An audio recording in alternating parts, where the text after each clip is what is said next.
মুয়াজ বিন জাবাল রাদিয়াল্লাহু আনহু তিনি ইরশাদ করেন যে রাসূল সাল্লাল্লাহু আলাইহি ওয়াসাল্লাম আমাকে 10টা বিষয়ে ওসিয়ত করেছেন। রাসূলুল্লাহ সাল্লাল্লাহু আলাইহি ওয়াসাল্লাম আমাকে খাস করে 10টা বিষয়ে ওসিয়ত করেছেন। ওসিয়ত মানে খুব গুরুত্বের সাথে আদায় করতে আদেশ করেছেন। তার আগে জানা দরকার মুয়াজ বিন জাবাল রাদিয়াল্লাহু আনহু এমন একজন সাহাবী ছিলেন যিনি খুব জুহুদ পছন্দ করতেন। জুহুদ মানে হচ্ছে দুনিয়া থেকে বৈরাগ্যতা। তিনি দুনিয়ামুখী ছিলেন না, দুনিয়া বিমুখ ছিলেন। এবং তিনি এমন সাহাবী যাকে নবী সাল্লাল্লাহু আলাইহি ওয়াসাল্লাম একটা স্পেশাল হাদিস বলেছিলেন, যেটা তিনি ইন্তেকালের আগে আমাদেরকে বলে গেছেন। তিনি নবী সাল্লাল্লাহু আলাইহি ওয়াসাল্লামের সাথে একই গাধার পিছনে ছিলেন, একই গাধার উপরে নবী সাল্লাল্লাহু আলাইহি ওয়াসাল্লামের পিছনে, এবং উভয়ের মাঝখানে শুধু এই যে ঘোড়া বা উটের যে হাওতা থাকে এইটুকু পার্থক্য ছিল। এতটা কাছে নবী সাল্লাল্লাহু আলাইহি ওয়াসাল্লামের সাথে তিনি থাকতেন। তো ওই সময় নবী সাল্লাল্লাহু আলাইহি ওয়াসাল্লাম তাকে বলেছিলেন যে, হে মুয়াজ, তুমি কি জানো যে আল্লাহ পাকের উপরে বান্দার কি হক আছে আর বান্দার উপরে আল্লাহর কি হক আছে? তিনি বলেছিলেন যে আল্লাহ এবং তার রাসূল ভালো জানেন। তখন নবী সাল্লাল্লাহু আলাইহি ওয়াসাল্লাম বলেছেন যে বান্দার উপরে আল্লাহ রাব্বুল আলামিনের হক হচ্ছে যে বান্দা আল্লাহ ছাড়া অন্য কারো ইবাদত করবে না এবং তার সাথে কাউকে শরিক করবে না। এটা আল্লাহ পাকের হক। আল্লাহ পাক এটা আমাদের উপর হক রাখেন। এবং আল্লাহ পাকের উপরে বান্দা হক রাখে যে বান্দা যদি আল্লাহর সাথে কাউকে শরিক না করে তাহলে আল্লাহ পাক তাকে জান্নাতে প্রবেশ করাবেন। মানে শিরকমুক্ত আমলনামা নিয়ে যদি কেউ আল্লাহর সাথে সাক্ষাৎ করে সে জান্নাতে যাবে ইনশাআল্লাহ। তখন তিনি বলেছিলেন যে আফালা উবাশশিরুন নাস, আমি কি এই সুসংবাদটা তাহলে মানুষকে দিব না? তো নবী সাল্লাল্লাহু আলাইহি ওয়াসাল্লাম বলেছেন যে না, সুসংবাদটা মানুষকে দিও না। ফায়াত্তাকিলু, দিলে তারা কি করবে? তারা আমল ছেড়ে দিবে। আমল ছেড়ে দিয়ে তারা এই একটা বিষয়ের উপরে তাওয়াক্কুল করে বসে থাকবে যে আমি শিরক করব না, কালিমা সাক্ষ্য দিব, তাহলে জান্নাতে চলে যাব। তখন তারা আমলকে গুরুত্ব দিবে না। এই কারণে দীর্ঘদিন তিনি হাদিসটাকে বর্ণনা করেন নাই। জীবনের শেষ পর্যায়ে গিয়ে তিনি হাদিসটাকে বর্ণনা করেছেন যাতে ইলম গোপন না থাকে। ঠিক আছে? এই হাদিসের অপব্যাখ্যা করে কিন্তু বহু মানুষ আমাদের সমাজে মুরজিয়া হয়ে গেছে। মুরজিয়া মানে যারা মনে করে কালিমা মুখে পড়লেই যথেষ্ট, আমলের কোনো প্রয়োজন নেই। তো মুয়াজ রাদিয়াল্লাহু আনহু সেই সাহাবী যাকে এই হাদিসটা নবী সাল্লাল্লাহু আলাইহি ওয়াসাল্লাম খাস করে বলেছিলেন। আর মুয়াজ রাদিয়াল্লাহু আনহু, মুয়াজ বিন জাবাল রাদিয়াল্লাহু আনহু সেই সাহাবী যাকে নবী সাল্লাল্লাহু আলাইহি ওয়াসাল্লাম হাত ধরে বলেছিলেন যে হে মুয়াজ, আল্লাহর কসম আমি তোমাকে ভালোবাসি। বুঝতে পারলাম? মুয়াজ বিন জাবাল রাদিয়াল্লাহু আনহু সেই সাহাবী যাকে নবী সাল্লাল্লাহু আলাইহি ওয়াসাল্লাম হাত ধরে বলেছিলেন যে মুয়াজ, আল্লাহর কসম আমি তোমাকে ভালোবাসি। তুমি ফরজ নামাজের পরে এই দোয়াটা কখনোই ছাড়বে না। তখন তিনি দোয়া শিখিয়ে দেন। দোয়াটা হচ্ছে আল্লাহুম্মা আইন্নি আলা যিকরিকা ওয়া শুকরিকা ওয়া হুসনি ইবাদাতিক।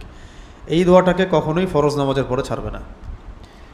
তো এটা আমরাও যেন চর্চা করি। প্রত্যেক ফরজ নামাজের পরেই সালাম ফিরানোর পরেই আল্লাহু আকবার, আস্তাগফিরুল্লাহ আস্তাগফিরুল্লাহ আস্তাগফিরুল্লাহ পড়ার পরেই আল্লাহুম্মা আইন্নি আলা যিকরিকা ওয়া শুকরিকা ওয়া হুসনি ইবাদাতিক। তো মুয়াজ বিন জাবাল রাদিয়াল্লাহু আনহুকে নিয়ে অনেক কথা বলা যায়, বলতে গেলে আমাদের দার্স লম্বা হয়ে যাবে। আজকের মূল হাদিসটা শুধু বলছি যে তিনি বলেছেন যে আওসানি রাসূলুল্লাহ সাল্লাল্লাহু আলাইহি ওয়াসাল্লাম বিআশরিন, নবী সাল্লাল্লাহু আলাইহি ওয়াসাল্লাম আমাকে খাস করে 10টা বিষয়ের আদেশ করেছেন বা ওসিয়ত করেছেন। আদেশ বা ওসিয়ত করেছেন 10টা বিষয়ের। কল, তিনি বলেন, এক নম্বর হচ্ছে লা তুশরিক বিল্লাহি শাইআ ওয়া ইন কুতিলতা আও হুররিত, তুমি আল্লাহ পাকের সাথে কোনো অবস্থাতেই শিরক করবে না। তুমি আল্লাহ রাব্বুল আলামিনের সাথে কোনো অবস্থাতেই শিরক করবে না, যদিও তোমাকে হত্যা করা হয় অথবা তোমাকে জ্বালিয়ে দেওয়া হয়। স্টেটমেন্টগুলো ভালো করে মনে রাখেন হাদিসের। একটা তো হলো লা তুশরিক বিল্লাহ, আল্লাহর সাথে শরিক করবে না। কোরআনে বহু জায়গায় এমন আয়াত আছে আর কি। এখানে অতিরিক্ত দুটো শব্দ অতিরিক্ত আছে, ওয়া ইন কুতিলতা ওয়া হুররিকতা, যদি তোমাকে হত্যা করা হয় অথবা আগুনে পুড়িয়ে দেওয়া হয়, আগুনে পুড়িয়ে জ্বালিয়েও যদি দেওয়া হয়, ছাই বানিয়ে দেওয়া হয়, তবুও তুমি শিরক করবে না। আর যদি তোমাকে হত্যা করা হয় তবুও তুমি শিরক করবে না। তার মানে এখানে শিরক বিবর্জিত যে আকীদা এবং আমল, এটার দিকে উৎসাহিত করা হচ্ছে। এবং কোনো অবস্থাতেই পরিস্থিতি দোহাই দেওয়ার সুযোগ নেই। আর যখন এইটুকু জানবো আমরা, পরিস্থিতির দোহাই দিয়ে শিরক করার কোনো সুযোগ নেই। ঠিক আছে, যেমন ওই যে একটা হাদিস আগেও বলেছিলাম যে দুইজন বন্ধু একটা গ্রামের মধ্যে দিয়ে যাচ্ছিলেন, মাঝখানে মূর্তি পূজা হচ্ছিল। তো মূর্তি পূজারীরা বললেন যে কিছু নজর করে যাও, মানত করে যাও, আমাদের দেবতার জন্য উৎসর্গ করো। একজন করলো না, তাকে চাপ দেওয়া হলো, একটা মাছির দানা হলেও দিতে হবে, একটা মাছি হলেও কোরবানি করতে হবে, সে সেটাও করলো না। তখন তারা তাকে হত্যা করলো। এই যে ভারতে যেগুলো হচ্ছে এরকম আর কি, বলো জয় শ্রীরাম নাহলে মারবো, বলো এটা না হলে মারবো, বলো এটা না হলে মারবো। বাড়িঘর জ্বালা দিচ্ছে, মুসলিমদের দোকানপাট ভাঙচুর করতেছে, বোনদেরকে ধর্ষণ করতেছে। হ্যাঁ, দেখতেই তো পারতেছেন। সব তো, এটা তো আর হিডেন কোনো বিষয় না, ওপেন সিক্রেট বিষয় সবার সামনে, সিক্রেটও তো নাই এটার। তো এরকমই ওই কওমও সেটাই করেছিল, কিন্তু সেই ব্যক্তি মাছিও উৎসর্গ করে নাই। নবী সাল্লাল্লাহু আলাইহি ওয়াসাল্লাম বলেছেন যে সে এখন জান্নাতে আছে। আর আরেকজন বন্ধু, সে ভেবেছিল যে মাছি একটা ছোট বিষয়, এটা কুরবানি করলে তেমন কিছু হবে না, তো ওই মাছি সে কুরবানি করে দেয় মূর্তির সামনে। তখন এই এতটুকু শিরক করার কারণে, মানে দেবতার সামনে একটা মাছি উৎসর্গ করার কারণে সে জাহান্নামে চলে গেছে।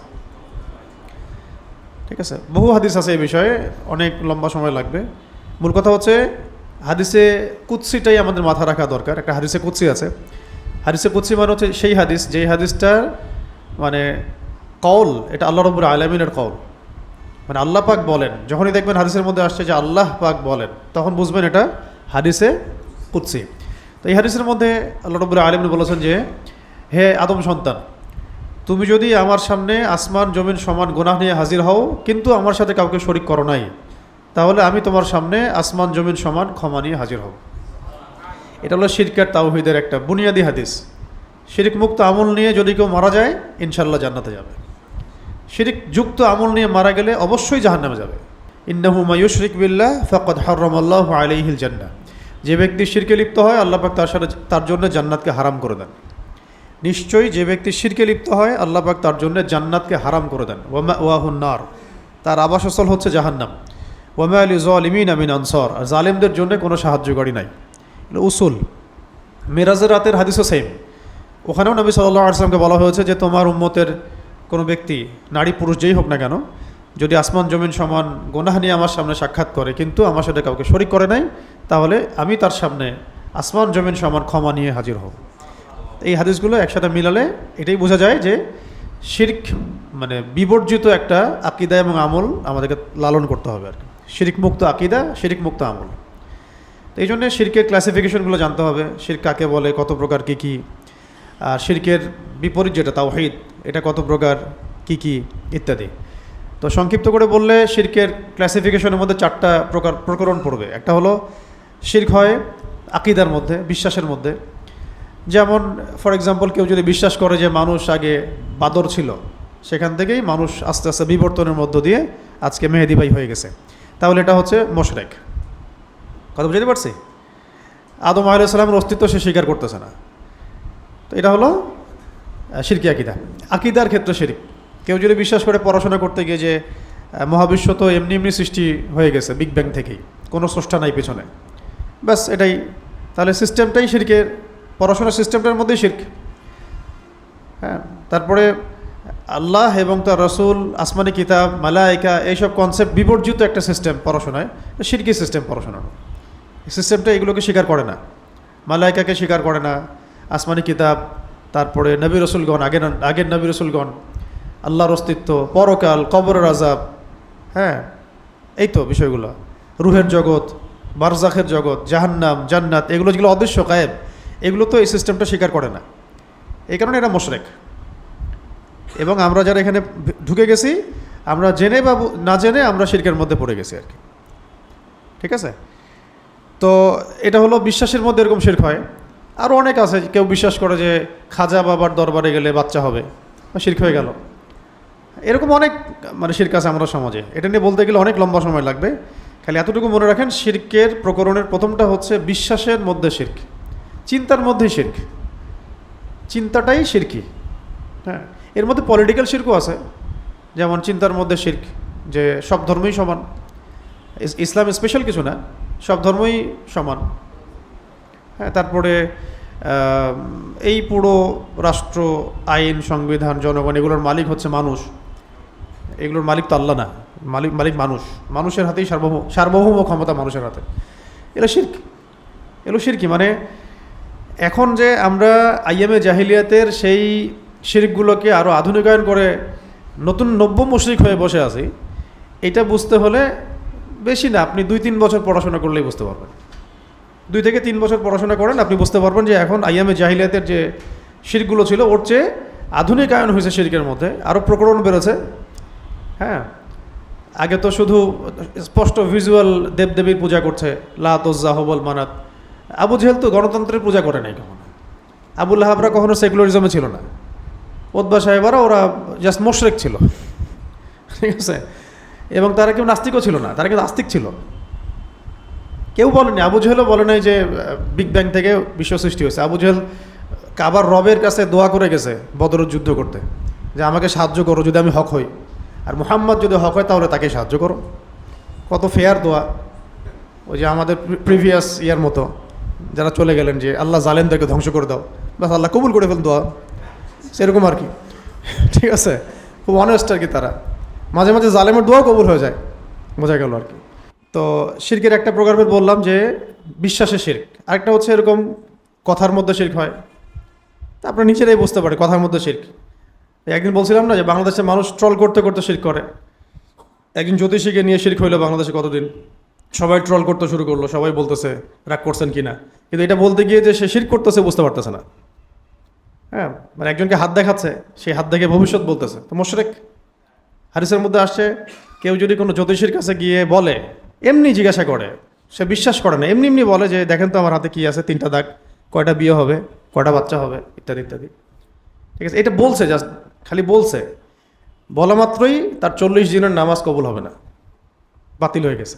আর যদি তার বলা কথাকে সে বিশ্বাস করে, তাহলে সে যেন কোরআনকে অস্বীকার করল। কোরআনকে অস্বীকার করলো। এই হাদিসের মধ্যে আরও 2টা লাইন এক্সট্রা আছে, এই হাদিসটা ফয়জুল কালাম বইয়ের মধ্যে আছে। 3টা পাপের কথা বলা হয়েছে, যে 3টা পাপ করলে সরাসরি সে যেন ওহীকে অস্বীকার করল, মানে কোরআন হাদিসকে অস্বীকার করল। একটা হচ্ছে এরকম জ্যোতিষীর কাছে গিয়ে কিছু জিজ্ঞাসা করলো, তার কথা বিশ্বাস করলো, সে যেন মুহাম্মদ সাল্লাল্লাহু আলাইহি ওয়াসাল্লামের উপরে নাজিলকৃত আল কোরআনকে অস্বীকার করলো। এটা 1 নাম্বার। সেকেন্ড হচ্ছে কেউ হায়েজরত অবস্থায় স্ত্রীর সাথে সহবাস করছে, সে যেন কোরআনকে অস্বীকার করলো। এবং 3 নম্বর হচ্ছে যে বৈধ রাস্তা আল্লাহ পাক দিয়েছেন স্ত্রী সহবাসের, সেই রাস্তা ব্যতীত অন্য রাস্তা তালাশ করছে, তাহলে সে যেন কোরআনকে অস্বীকার করছে। তাহলে সমকামীদের কী অবস্থাটা চিন্তা করেন। এটা হলো হালাল ওয়াইফের সাথে সম্পর্কের ক্ষেত্রে ভুলের মাসুল, আর যেটা হারাম সেটা তো হারাম, সেটার ব্যাপার তো আর বলার অপেক্ষা রাখে না। তো কি বলছিলাম জানি, কথার মধ্যে শিরক। তো কথার মধ্যে বহু শিরক এরকম আমরা করে ফেলি। আল্লাহ পাক আমাদেরকে বোঝার তৌফিক দান করেন। একদিন ইনশাল্লাহ শুরু শিরক নিয়ে কথা বলবো, ওই দিন ইনশাল্লাহ পুরো ডিটেলস আপনাদেরকে বলবো যে কোন কোন ক্ষেত্রে কতগুলো শিরক হয়। মোটামুটি 100টা পয়েন্ট আছে ওখানে, 100টার মতো কাজ আছে যেগুলো করলে আর বললে শিরক হয়, মানে করলে বা বললে শিরক হয়। তো 1 নম্বর হচ্ছে বিশ্বাসের মধ্যে মানুষ শিরক করে, 2 নম্বর হচ্ছে কাজের মধ্যে, আর 3 নম্বর কথার মধ্যে। বিশ্বাসে, কথায় এবং কাজে। তো বিশ্বাসটাকে একটা উদাহরণ দিলাম, কথার উদাহরণ আপনারা বুঝতে পারবেন, চলতে ফিরতে বুঝতে পারবেন। আর ওই যে শুনলেন না, সংসদে অনেকে বললো যে আমরা তো শরিয়া আইন টাইন বিশ্বাস করি না, কথার মধ্যে শিরক। এটা শুধু কথায় শিরক না, এটা হচ্ছে আকীদাতেই শিরক। তার আকীদার মধ্যে শিরক ছিল, সে মুখ দিয়ে বলে ফেলছে আর কি। তো এটা তার একার বক্তব্য না, পুরো সিস্টেমের বক্তব্য এটা। এই কারণে সিস্টেমটা মুশরিক, এই কারণে পুরো সিস্টেমটা কি মুশরিক, এবং এটা কুফরি। মানে এই সিস্টেমের এই আইডিওলজির উপর যদি কেউ মারা যায়, তাহলে ওই হাদিসের উপর মারা যাবে। মান মাতা ইউশরিক বিল্লাহি শাইআন দাখালান নার, কেউ যদি শিরকের উপর মারা যায় সে ব্যক্তি জাহান্নামে যাবে। ওয়া মান মাতা লা ইউশরিক বিল্লাহি শাইআন দাখালাল জান্নাহ, কেউ যদি এমন অবস্থায় মারা যায় যে সে শিরক আকীদাও নাই, আমলও নাই, কথাও নাই, সে জান্নাতে যাবে, সে জান্নাতে যাবেই ইনশাআল্লাহ। গুনাহ থাকলে আল্লাহ পাক সেটা ক্ষমাও করে দিতে পারেন, আবার শাস্তিও দিতে পারেন। দুনিয়াতে তার উপর অনেক পরীক্ষা নিরীক্ষা আসছে, এটা তার গুনাহ কাফফারা। তারপরে মৌতের যন্ত্রণা একটা কাফফারা, কবরের আযাব একটা কাফফারা, পরকালের মাঠে যে বিভীষিকা ওইটা একটা কাফফারা। শেষমেশ দেখা যাবে সে জান্নাতে চলে গেছে, সে শিরক করে নেই। তো এই হলো কথায়।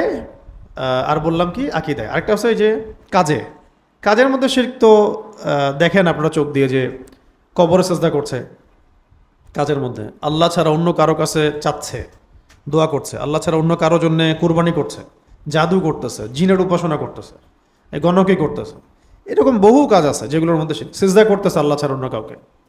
অনেককে দেখা যায় কবরের চারপাশে তাওয়াফও করছে, কবরে মোমবাতি জ্বালাচ্ছে। আমাদের প্রশাসনের অনেক ভাই এই শিখা অনির্মাণের পূজা করে, শিখা চিরন্তনের পূজা করে, এগুলো শিরক। হ্যাঁ, শিরকি আকীদা দিয়ে তো আপনি ওই গাজওয়াতুল হিন্দ জিততে পারবেন না, মানে জিততে হবে তাওহীদের বেসিসে। হ্যাঁ, তো আমাদের অনেক অফিসার এখন বেদাতের কথা বলেন, কিন্তু সিস্টেমগত শিরকের কথা তারা বলেন না। বেদাতের কথা বলাটা একটু সহজ, সিস্টেমিক শিরকের কথা বলাটা একটু একটু জটিল, রিস্ক আছে আর কি, তখন সমস্যা। তো আগে শিরক ঠিক করেন, তারপর বেদাত ঠিক হয়ে যাবে ইনশাআল্লাহ। শিরকগুলোকে ঠিক করলে বেদাত অটোমেটিক্যালি ঠিক হয়ে যায় ইনশাআল্লাহ। তো বেদাত মুক্ত সমাজ গড়ব, এদিকে মোশরেক হয়ে বসে থাকবো, সেটা তো বললো আর কি। ঠিক আছে, তো আল্লাহ পাক আমাদেরকে শিরক বেদাত দূরে থেকে দূরে থাকার তৌফিক দান করে। আচ্ছা, আরেকটা হলো বলছিলাম যে কথায় কাজে এবং আকীদায় শিরক। আরেকটা শিরক আছে, সেটা হচ্ছে রিয়া বা গোপন শিরক। রিয়া বা গোপন শিরক মানে কেউ যদি যে কোনো আমল এই উদ্দেশ্যে করে যে মানুষ তাকে ভালো বলবে বা কেউ দেখছে, কাউকে সন্তুষ্ট করার জন্য আল্লাহ ছাড়া, এটা শিরক। যেটা আপনাদের ডেমোক্রেটিক পলিটিক্সে বেশি হয়। ওটাতে আল্লাহকে সন্তুষ্ট করার চাইতে মানুষকে খুশি করার দিকে আমরা বেশি ফোকাস করি, হোক ইসলামিক বা অন ইসলামিক দল। কারণ আমাদের মানুষের ভোটের দরকার, এই জন্য তাকে খুশি করতে হবে। কথা বুঝতে পারছে? এই জন্য এখানে মূল যে সত্তা আল্লাহ রাব্বুল আলামিন, তাকে রাজি খুশি করার চাইতে জনগণকে খুশি করার দিকে আমরা বেশি ব্যস্ত হই। তখন এখানে ভালো কাজের মধ্যে রিয়া আসে। ইলেকশনের আগে আপনাকে তো দাড়ি টুপি লাগাইতে হবে, নাহলে তো ভোট পাবেন না। তারপরে আপনি অনেক জায়গায় সভাপতি হইতে হবে, দান সৎকা করবেন মাহফিলে, মাদ্রাসায়, মসজিদে, এবং ছবিটা উঠাইতে হবে, নাহলে তো মানুষ জানলোই না যে আপনি ভালো মানুষ। আর যদি মানুষ না জানে আপনি ভালো মানুষ, তো ভোট দেবে কেমন করে? এই কারণে এখানে আপনাকে রিয়ার অনেক সুযোগ থাকে। এইটা সব জায়গাতেই, শুধু পলিটিক্সে না। যে কোনো আমল যদি আমরা আল্লাহ ছাড়া অন্য কাউকে রাজি খুশি করার জন্য করি বা দেখানোর জন্য করি, এটাকে বলা হয় শিরকে খফি বা রিয়া। এটা হলো শিরকের 4 নম্বর প্রকরণ। এছাড়া আরও অনেক প্রকরণ আছে। আমরা ইনশাল্লাহ এই ধারাবাহিক আলোচনাগুলো শেষ হোক, তারপরে তাওহীদ আর শিরকের সেশন আসলে আমরা শিরক কাকে বলে, কত প্রকার কী কী, এটার পুরো 100টা ক্লাসিফিকেশন আপনাদেরকে শোনাবো ইনশাআল্লাহ। আচ্ছা, এখন তাহলে মুয়াজ বিন জাবাল রাদিয়াল্লাহু আনহুকে প্রথম যে ওসিয়ত করা হয়েছে এটা কি? তুমি আল্লাহর সাথে কাউকে শরিক করবে না, যদিও তোমাকে মেরে ফেলা হয় অথবা তোমাকে জ্বালিয়ে দেওয়া হয়। আগুনে পুড়িয়ে দিলেও করবে না, আর হত্যা করা হলেও করবে না। তো এই বিষয়ে এক ব্যাখ্যাতে এটাও আসছে যে সাহাবায়ে কেরাম যখন মক্কায় নির্যাতিত হচ্ছেন 13 বছর, তখন অনেক সাহাবী এসে অভিযোগ করেছিলেন, ইয়া রাসূলুল্লাহ সাল্লাল্লাহু আলাইহি সাল্লাম, আপনি এই কাফেরদের বিরুদ্ধে বদদোয়া করেন যাতে তারা ধ্বংস হয়ে যায়। তো নবী সাল্লাল্লাহু আলাইহি ওয়াসাল্লাম তখন চাদর মুড়ি দিয়ে হাতিমের মধ্যে শুয়েছিলেন। হাতিম মানে কাবা ঘরের ওই যে চাঁদের মতো যে অংশটা দেখেন না বাহিরে বাম দিকে, এটাকে কাবার হাতিম বলা হয়। বুঝতে পারছেন কোনটা? এই যে গোল রাউন্ড করা, কাবার হাতিম বলে। আসলে ওইটা হচ্ছে কাবার মূল পার্ট। এতদূর পর্যন্ত কাবাঘর ছিল। ইব্রাহিম আলাইহিস সালাম এবং ইসমাইল আলাইহিস সালাম যখন কাবাঘর নির্মাণ করেছেন, তখন এটা এই এতদূর পর্যন্ত ছিল। পরে সংস্কার যখন করা হয়েছে নবী সাল্লাল্লাহু আলাইহি ওয়াসাল্লামের সময়ে, মানে উনি তখন তিনি চাচাদের সাথে কাজ করছিলেন। ওহী আসার আগের কথা। তখন এই আবু জেহেলরা কাবাঘর ভেঙে সংস্কার করতে গিয়ে একটা শর্ত দিয়েছিল যে হালাল টাকা ছাড়া হারাম টাকা এখানে ঢুকাবো না। তোমরা আল্লাহর ঘরের কাজ করতেছো, তো এখন কোনো রকমের অবৈধ টাকা এখানে ঢুকানো যাবে না। তো সমস্ত কুরাইশদের হালাল টাকা যেগুলা, ওগুলো দিয়ে এই পর্যন্ত কাজ হয়েছে। বাকি টাকা তারা ম্যানেজ করতে পারে নাই, হালাল ছিল না ইকোনমি। তারপর তারা কনসিয়াস ছিল যে হালাল টাকাই দিতে হবে, এখানে হারাম দেওয়া যাবে না। ঠিক আছে, আর আমরা এখন হারাম যে টাকাগুলো আছে এগুলো মসজিদ মাদ্রাসা দিয়ে হালাল করি আর কি। ঠিক আছে, এবং ওগুলোই আমরা খাই। এই কারণে আমাদের মধ্যে ওই চেতনা থাকে না, ব্লাডের মধ্যে হারাম ঢুকে যাচ্ছে এইভাবে। তো ওইটা হলো হাতিম, যেটা এই পাশের অর্ধ চন্দ্রাকৃতির জায়গায়, ওই পর্যন্ত ছিল কাবার মূল বেস। পরে যেহেতু টাকা পয়সা শর্ট, ওই জন্য এটাকে এতটুকু করতে হয়েছে আর কি। ওই আবু জেহেলদের যুগে।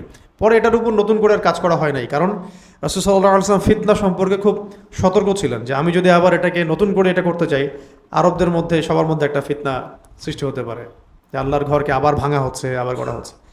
তো ওই অবস্থায় ছিল। তো এই হাতিমে তিনি শুয়েছিলেন, তখন সাহাবী এসে জিজ্ঞাসা করছেন, ইয়া রাসূলুল্লাহ আপনি বদদুয়া করেন সাল্লাল্লাহু আলাইহি ওয়াসাল্লাম। তো তখন তিনি ওখান থেকে চাদর মুড়ি দিয়ে শুয়েছিলেন, চাদরটা নামিয়ে তিনি উঠে বসেছেন, বসে বলেছেন যে তোমরা এই যে অভিযোগ করছো আমার কাছে নির্যাতনের ব্যাপারে, তোমরা জেনে রাখো যে তোমাদের পূর্ববর্তী যে কওম ছিল, তোমাদের আগে যে কওমরা ছিল, তাদের কাউকে কাউকে শুধু ঈমান আনার কারণে, মানে তাওহীদের কারণে জীবন্ত আগুনে জ্বালিয়ে দেওয়া হয়েছে। এই যেখানে শব্দটা আসে ওয়াইন কতিলতা আও হুররিকতা, জীবন্ত আগুনে পুড়িয়ে ফেলা হয়েছে ঈমানের কারণে।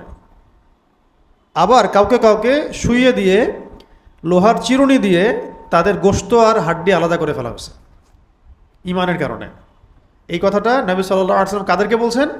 যে সাহাবীরা মক্কার ওই 13 বছরে অবর্ণনীয় নির্যাতন সহ্য করতেছেন মক্কায়, তাদেরকে তিনি এইটা বলছেন মোটিভেশন, তাদেরকে তিনি এইটা মোটিভেশন দিচ্ছেন যে তোমরা যে অভিযোগ করতেছো নির্যাতনের আযাবের, জেনে রাখো তোমাদের আগে যারা যারা চলে গেছে, যে কওম চলে গেছে, তাদের কাউকে কাউকে জীবন্ত আগুনে জ্বালিয়ে দেওয়া হয়েছে ঈমান আনার কারণে, এবং কাউকে কাউকে লোহার চিরুনি দিয়ে একদম গোশত আর হাড় আলাদা করে ফেলা হয়েছে। ওয়ালাকিন্নাকুম তাস্তাআজিলুন, কিন্তু তোমরা খুব তাড়াহুড়া করছো, জেনে রাখো যে ইসলাম অবশ্যই মাশরিক থেকে মাগরিব পর্যন্ত পৌঁছায় যাবে ইনশাআল্লাহ। তো এটা হলো এক নাম্বার, যে আমরা কোনো অবস্থাতেই আল্লাহ পাকের সাথে শরিক করব না, যদিও আমাদেরকে জ্বালিয়ে দেওয়া হয় বা হত্যা করা হয়। 2 নাম্বার আমি বলে শেষ করে দেই, না হলে অনেক লম্বা হয়ে যাবে। 2 নাম্বার হচ্ছে ওয়ালা তাউক্কান্না ওয়ালিদাইক, তুমি তোমার পিতা মাতার অবাধ্য হবে না। 2 নম্বর ওসিয়ত মুআজ বিন জাবাল রাদিয়াল্লাহু আনহুকে নবী সাল্লাল্লাহু আলাইহি ওয়াসাল্লাম করছেন যে ওয়ালা তাউক্কান্না ওয়ালিদাইক, তুমি তোমার পিতা মাতার অবাধ্য হবে না। ওয়াইন আমারাক আন তাখরুজা মিন আহলিক ওয়া মালিক, যে তারা যদি তোমাকে এই আদেশ করে যে তুমি তোমার আহাল এবং মাল সব ছেড়ে দাও, আহাল পরিবার মাল এটাও ত্যাগ করতেও বলে, তবুও তুমি তাদের অবাধ্য হবে না। মানে এটা বৈধ কারণে আর কি, অবৈধ তো কারণে না, বৈধ কারণে, উপযুক্ত কারণে যদি তারা বলে যে তোমার এই আহাল ভালো না, ছেড়ে দাও, অবাধ্য হওয়া যাবে না। কোনো অবস্থাতেই তুমি পিতামাতার অবাধ্য হবে না, যদিও তারা তোমাকে তোমার স্ত্রী সন্তান, আহাল পরিবার, ধন সম্পদ ছেড়ে দিতে বলে, তবুও না। আচ্ছা, 3 নম্বর হচ্ছে ওয়ালা তাতরুকান্না আস-সালাতাল মাকতুবাতা মুতাআম্মিদা, ইচ্ছাকৃতভাবে ফরজ নামাজ ছেড়ে দিবে না, ইচ্ছাকৃতভাবে ফরজ নামাজকে কোনো অবস্থায় ছেড়ে দিবে না। 3 নম্বর এটা, ফাইন্না মান তারাকা সালাতান মাকতুবাতান মুতাআম্মিদান ফাকাদ বারিয়াত মিন যিম্মাতিল্লাহ, কারণ কেউ যদি ইচ্ছাকৃতভাবে তার উপরে অর্পিত ফরজ নামাজকে ছেড়ে দেয়, সে আল্লাহ পাকের জিম্মেদারি থেকে মুক্ত হয়ে যায়। তার উপরে আল্লাহ পাকের কোনো জিম্মেদারি নাই, কোনো নিরাপত্তা নাই, কোনো হেফাজত নাই, কোনো জিম্মেদারি নাই। আবার বলছি, ওয়ালা তাতরুকান্না সালাতান মাকতুবাতান মুতাআম্মিদান, অর্থাৎ কোনো অবস্থাতেই তুমি তোমার উপরে অর্পিত ফরজ নামাজ ইচ্ছা করে ছেড়ে দিবে না। কারণ ফাইন্না মান তারাকা সালাতান মাকতুবাতান মুতাআম্মিদান ফাকাদ বারিয়াত মিন যিম্মাতিল্লাহ, কারণ কেউ যদি তার উপরে অর্পিত ফরজ নামাজকে ইচ্ছা করে ছেড়ে দেয়, তাহলে সে যেন আল্লাহ পাকের যে জিম্মা, এখান থেকে নিজেকে মুক্ত করে ফেলল, আল্লাহ পাকের কোনো জিম্মাদারি নাই তার উপরে। এটা হলো 3 নম্বর। 4 নম্বর হচ্ছে ওয়ালা তাশরাবান্না খামরান, কোনো অবস্থাতেই মদ পান করবে না, কোনো অবস্থাতেই মাদকদ্রব্য সেবন করবে না। ফাইন্নাহু রাসা কুল্লি ফাহিশাতিন, কারণ এটা হচ্ছে সমস্ত পাপের মূল মাথা। যত রকম পাপ আছে তার মূল মাথাই হচ্ছে কি? মাদকদ্রব্য। 5 নম্বর হচ্ছে ওয়া ইয়াকা ওয়াল মাসিয়াহ, এবং সমস্ত রকম গুনাহ থেকে নিজেকে ফারেক রাখবে, সমস্ত রকম গুনাহ থেকে নিজেকে বাঁচিয়ে রাখবে। কারণ হচ্ছে ফাইন্না বিল মাসিয়াতি হাল্লা সাখতুল্লাহ, কারণ যে ব্যক্তি আল্লাহ পাকের অবাধ্যতা লিপ্ত হয়, তার উপরে আল্লাহ পাকের যে গজব বা ক্রোধ, এটা অবধারিত হয়ে যায়। কারণ কেউ যদি আল্লাহ পাকের অবাধ্যতায় নিজেকে লিপ্ত করে, তার উপরে আল্লাহ পাকের যে ক্রোধ বা শাস্তি বা নারাজি, এটা অবধারিত হয়ে যায়। 6 নম্বর হচ্ছে ওয়া ইয়্যাকা ওয়াল ফিরার, ওয়া ইয়্যাকা ওয়াল ফিরার, পালিয়ে যাবে না। কোথা থেকে? ওয়া ইয়্যাকা ওয়াল ফিরার মিনাজ জাহফি, মানে যুদ্ধের মাঠ থেকে পালিয়ে যাবে না, যুদ্ধের মাঠ থেকে, যুদ্ধক্ষেত্র থেকে পালিয়ে যাবে না। ওয়া ইয়্যাকা ওয়াল ফিরার মিনাজ জাহফি, মানে তুমি যুদ্ধের মাঠ থেকে হে মুয়াজ পালিয়ে যাবে না, বা হে মুয়াজ তুমি যুদ্ধের মাঠ থেকে পালিয়ে যাবে না। ওয়াইন হালাকান নাস, যদিও সমস্ত মানুষ হালাক হয়ে যায়, শহীদ হয়ে যায় বা মারা যায়, তবুও তুমি যুদ্ধের মাঠ থেকে পালাবে না। আর আমরা তো যুদ্ধের মাঠেই নাই, তাই পালা যাচ্ছি। ঠিক আছে, সুবহানাল্লাহ। ওয়া ইয়্যাকা ওয়াল ফিরার মিনাজ জাহফি ওয়াইন হালাকান নাস, যুদ্ধের মাঠ থেকে পালিয়ে যাবে না, যদিও সমস্ত মানুষ ধ্বংস হয়ে যায়। এটা হলো 6। 7 হচ্ছে ওয়াইদা আসাবান নাসু মাউতুন, ওয়াইদা আসাবান নাস মাউতুন ওয়া আনতা ফীহিম ফাসবুত, যদি তুমি যে এলাকায় আছো, তুমি যেখানে বসবাস করো, সেই এলাকায় যদি মহামারী দেখা দেয়, এখানে মাউত মানে হচ্ছে মহামারী, মহামারী দেখা দেয়, ওয়া আনতা ফীহিম, এবং তুমি তাদের মধ্যেই থাকো, তাহলে ফাসবুত, সেখান থেকে পালিয়ে যেও না, ওখানেই থাকো। আবার বলছে ওয়াইদা আসাবান নাস মাউতুন ওয়া আনতা ফীহিম ফাসবুত, যদি তুমি যেখানে থাকো সেখানে মহামারী দেখা দেয়, তাহলে তুমি সেখানে অবস্থান করো, সেখান থেকে পালিয়ে যেও না। কারণ কাদারে যা লেখা আছে তাই হবে, আর তুমি ওখান থেকে চলে গেলে অন্য এলাকায় মহামারী ছড়াবে। তারও 1000টা মানুষের মৃত্যুর কারণ হওয়ার চাইতে শহীদ হয়ে যাওয়া তাও ভালো। এটা বোঝানো হয়েছে। 8, 9, 10 তিনটা পরিবার সংক্রান্ত। 8 নম্বরে নবী সাল্লাল্লাহু আলাইহি ওয়াসাল্লাম বলছেন যে ওয়ানফিক আলা ইয়ালিকা মিন তাওলিক, তোমার সাধ্য অনুযায়ী তুমি তোমার পরিবারের পিছনে খরচ করো, তোমার সাধ্য অনুযায়ী তোমার পরিবারের পিছনে খরচ করো। এটা পরিবারের পিছনে খরচ করাটা ইবাদত, এটা আমাদের দায়িত্ব, তো দায়িত্বই, এটা আমরা দায়িত্ব পালন করছি আল্লাহ সন্তুষ্টির জন্য। কারণ এখানে এক একটা লোকমার বিনিময়ে আপনি নেকি পাবেন, আমরা নেকি পাবো। ঠিক আছে, আনফিকটা আদেশের শব্দ, অবশ্যই ব্যয় করো। ওয়ানফিক আলা ইয়ালিক মিন তাওলিক, তোমার সামর্থ্য অনুযায়ী, সাধ্য অনুযায়ী তুমি তোমার পরিবারের পিছনে খরচ করো। এটা হলো 8। 9 হচ্ছে ওয়ালা তারফা আনহুম আসওয়াকা আদাবান, এটা খুব ইম্পর্টেন্ট, যে তুমি তোমার পরিবারের উপর থেকে আদবের লাঠি উঠিয়ে নিবে না, তুমি তোমার পরিবারের উপর থেকে আদবের লাঠি উঠিয়ে নিবে না, মানে শাসন পরিবারে থাকতে হবে। সন্তান, ছেলে মেয়ে, স্ত্রী সন্তান, আহাল পরিবারের শাসন থাকতে হবে। ঠিক আছে, ওয়ালা তারফা আনহুম আসওয়াকা আদাবান, আদবের লাঠি তাদের উপর থেকে কখনোই উঠিয়ে নিবে না। এবং 10 নম্বর হচ্ছে ওয়া আখিফহুম ফিল্লাহ, ওয়া আখিফহুম ফিল্লাহ, তুমি তাদেরকে আল্লাহর ভয় দেখাতে থাকবে, তুমি তোমার পরিবারবর্গকে আল্লাহর ভয় দেখাতে থাকবে। তাহলে লাস্টের 3টা হচ্ছে ফ্যামিলি সংক্রান্ত আর কি। একটা হলো ব্যয় করা, একটা হলো আদব শেখানো, একটা হলো আল্লাহর ভয় দেখানো। এই 10টা আদেশ নবী করিম সাল্লাল্লাহু আলাইহি ওয়াসাল্লাম খাস করে মুয়াজ বিন জাবাল রাদিয়াল্লাহু আনহুকে করেছেন। শেষ করার আগে আমরা আরেকবার রিভিউ করে দিচ্ছি। আন মুয়াজ রাদিয়াল্লাহু আনহু قال, মুয়াজ বিন জাবাল রাদিয়াল্লাহু আনহু থেকে বর্ণিত, আওসানি রাসূলুল্লাহ সাল্লাল্লাহু আলাইহি ওয়াসাল্লাম বিআশরি কালিমাত, রাসূল সাল্লাল্লাহু আলাইহি ওয়াসাল্লাম আমাকে 10টা বিষয়ের আদেশ করেছেন বা ওসিয়ত করেছেন। 1 নম্বর হচ্ছে লা তুশরিক বিল্লাহি শাইআ, তুমি আল্লাহর সাথে কাউকে শরীক করবে না। ওয়া ইন কুতিলতা ওয়া হুররিকত, যদিও তোমাকে হত্যা করা হয় অথবা তোমাকে জ্বালিয়ে দেওয়া হয়। ওয়ালা তাউক্কান্না ওয়ালিদাইক, তুমি তোমার বাবা মায়ের অবাধ্য হবে না। ওয়া ইন আমারাকা আন তাখরুজা মিন আহলিক ওয়া মালিক, যদিও তারা তোমাকে তোমার আহাল এবং মাল থেকে মানে আহাল ও মাল ত্যাগ করতে বলে, যদিও তারা তোমাকে তোমার আহাল এবং মাল ত্যাগ করতে বলে। 3 নম্বর ওয়ালা তাতরুকান্না সালাতান মাকতুবাতান মুতাআম্মিদান, কোনো অবস্থাতেই তোমার উপরে অর্পিত ফরজ নামাজকে ইচ্ছা করে ছেড়ে দিবে না। ফাইন্না মান তারাকা সালাতান মাকতুবাতান মুতাআম্মিদান ফাকাদ বারিআত মিন যিম্মাতিল্লাহ, কারণ যে ব্যক্তি তার উপরে অর্পিত ফরজ নামাজকে ইচ্ছা করে ছেড়ে দেয়, সে যেন আল্লাহ পাকের জিম্মাদারি থেকে মুক্ত হয়ে গেল। 4 ওয়ালা তাশরাবান্না খামরান, কোনো অবস্থাতেই মদ পান করবে না, কারণ ফাইন্নাহু রাসা কুল্লি ফাহিশাতিন, কারণ এটা হচ্ছে সমস্ত ফাহেশা বা পাপাচার যে কাজ, এগুলোর মূল মাথাই হচ্ছে মদ পান করা, মাদক দ্রব্য। 5 নম্বর ওয়াইয়াকা ওয়াল মাসিয়া, আল্লাহ রাব্বুল আলামিনের অবাধ্যতামূলক যে কাজগুলো, আল্লাহ পাকের অবাধ্যতামূলক যে কাজ, এগুলো থেকে নিজেকে বাঁচিয়ে রাখবে। ফাইন্না বিল মাসিয়াতি হাল্লা সাখতুল্লাহ, কারণ আল্লাহর অবাধ্যতায় আল্লাহ পাকের গজব বা ক্রোধ অবধারিত হয়ে যায় বা হালাল হয়ে যায়। 6 হচ্ছে ওয়াইয়াকা ওয়াল ফিরার মিনাজ জাহফি, যুদ্ধের মাঠ থেকে কোন অবস্থায় পালিয়ে যাবে না। ওয়াইন হালাকান নাস, যদিও সমস্ত মানুষ ধ্বংস হয়ে যায়।